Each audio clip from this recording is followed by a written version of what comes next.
My commitment and obsession is always to be better today than I was yesterday. If I have to make sacrifices to do that, so be it. If I have to tell that person I can't go out drinking with him anymore, so be it. Because that's not what I value.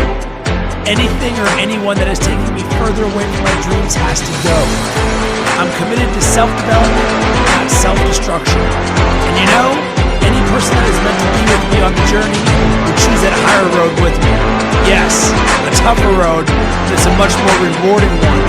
I want my life to mean something, to be able to look back at my life and say, yeah, I made some tough decisions, but they were the right decisions.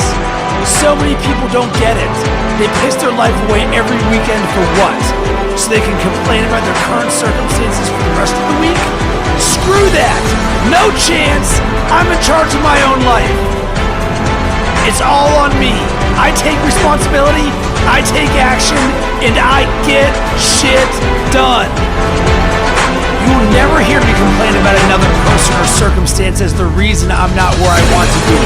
If I don't like where I am, time to knuckle down and work harder. I am a perfect reflection of the hard work or lack of work I put in. And luck, that only comes to those who have paid their dues. If I'm weak in a certain area, it won't be for long, because I'm committed to be better. I will learn. I will read. I will make it happen. I will find a way. I will work until that weakness is turned into a strength.